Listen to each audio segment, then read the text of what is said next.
Uh,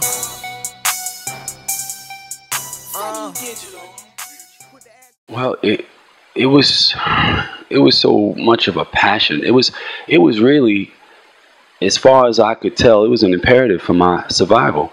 At the time when I began to write the content that became the book, it was a matter of survival in my mind. Like, I felt if I didn't get this out and figure this out, that I wasn't going to make it. It was really about the next level of survival, which was not a physical or about physical discipline. It was about mental and emotional discipline. As far as discipline is concerned, one, yeah, it is extremely important. As far as my life experiences have shown me, when I was in the street, I was extremely disciplined. I was known for my meticulous planning and execution, and that required a great deal of discipline. I spent innumerable years standing on, street corners and blocks, during the coldest winters that we've seen in the latter half of the 20th century. It doesn't get as cold as it used to. Man, we stood outside for, 15 hours at a time in literally 20 degrees, sometimes 10, 15 below zero, and stood out there, and for a couple of $100 to begin with, just to establish yourself, to be out there every day, all day, from 7 in the morning, 8 in the morning, 10 in the morning until 12 hours later. That's all discipline. So that was part of my process of growing up. Since I began hustling in 1980, when I was 13 years old, I was a little kid when I began doing this, and it's just part of who I was by the time I became a young adult. It appears to be the President of the United States, but I won't say that because it does, but it's a lot going on there. But I'm looking at it and it looks, it's interesting. Let's talk about the first one. Let's talk about the cover. Well, the cover is silhouettes, a group of silhouettes. You have two of the silhouettes on the left side or right side of the cover, and they represent CIA agents. And you have on the opposite side three silhouettes, and they represent mob figures. And then the one in the center represents Calvin Smart. And Calvin Smart is an Illinois senator brother who was brought up in the Italian section of Chicago. And in that experience, he was connected to the most powerful mob family in the country. And they kind of nurtured his career, and pushed him forth. And he was a good guy. He had power behind him, as it is in reality. And then through a turn of events that I won't elaborate on for fear of giving it up, he finds himself in the executive office as the 44th president, but not through the normal means, but it's a reality-based piece. So there are no made-up fantasy processes on how a person would ascend to the executive office. It's real law and real circumstances that are very, very plausible. Everything that pertains to law and politics and how things work and the structure of government, all that is real, and just the characters specifically are made up, and there are actual events that are incorporated into the story to give it more realism. So you're going to read about Saddam Hussein and a lot of other political figures, international political figures, and incidents that have actually occurred. Well, the thing is that this book was written in '99 by a very good friend of mine, He's not an author, but he was in politics. And he worked for Mayor Daley as an assistant for years. And he's a kid from Harlem. His mom moved him to Chicago when he was still very young. He was a little guy who used to run around when I was doing my thing, and he'd stay around me from time to time and just kind of soak up. And he found himself in politics in Chicago, and politics in Chicago is what it's always been.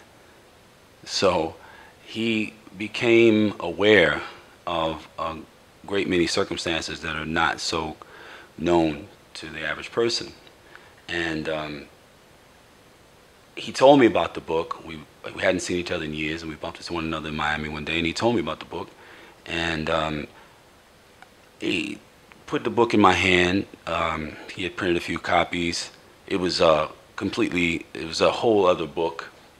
And he wasn't, like I said, an author or a writer or anything like that. He just come across this information through whatever means were made available to him. And I thought that the book was extraordinary in its content. He's not a writer, so it wasn't written all that well, but the story and what the story was attempting to convey, that I was hit by. It was profound to me, and proved to be prophetic, actually, because, like I said, his initial version was in '99, and in '99, for instance, Barack Obama was in a national. He was on the national stage. Of course, he knew him because he was deeply ensconced in Chicago politics.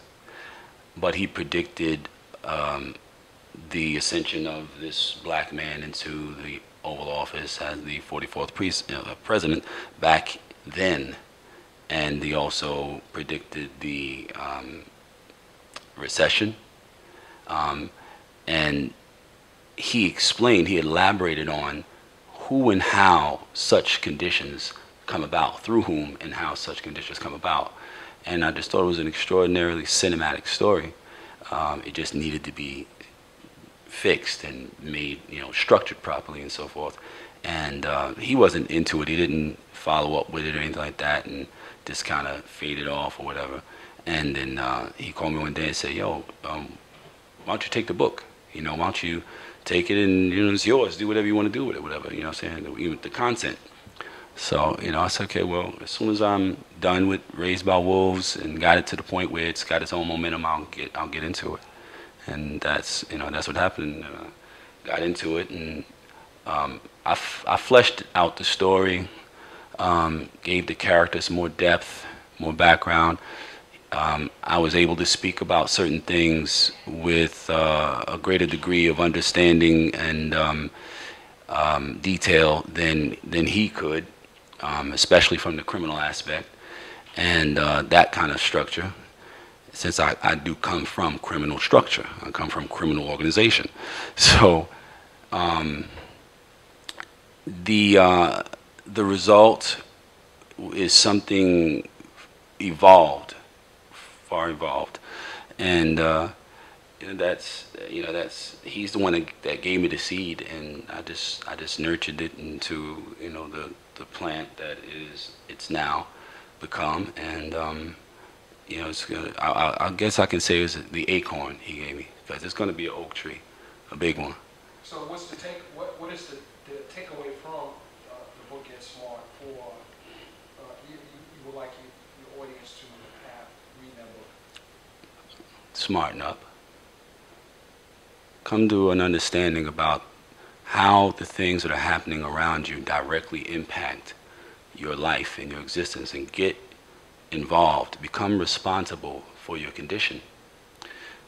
Stop leaving what could possibly impact you and your children and their children to these forces or these individuals that you have no idea of.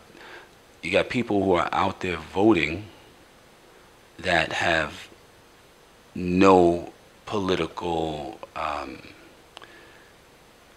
understanding whatsoever, not even on a basic level, So I want to, through entertaining them, get people involved and enlighten them in a way where they're not intimidated by the process, and they feel like, okay, well, it's not that complicated. I actually can understand this, and I understand how the far-reaching ramifications of the decisions that are being made by other people are impacting my life and could potentially impact the life of my offspring.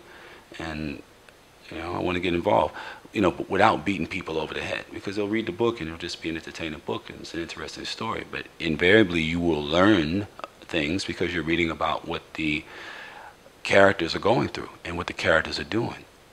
And truth resonates.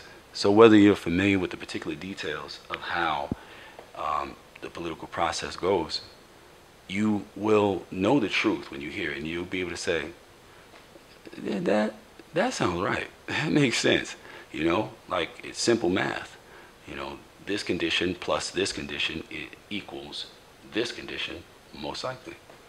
Do you think the polarization of politics, especially in the last two elections, kind of made people lose focus on what the problems are, more so than they focus more on the plays than what the problems are? Of course.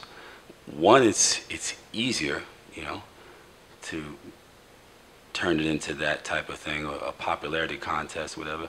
It's appealing to people at the lowest level, turning into a popularity contest, and separating people based on things like age and ethnic background and opinion. It's easier for people to acquiesce to that type of manipulation than it is for them to get past that, overlook that, and look at the actual issues and introduce or involve their intellectual process and really think about what it is that's at stake and what it is that's going on and what it is they should be doing, what part they should be playing. So, yeah.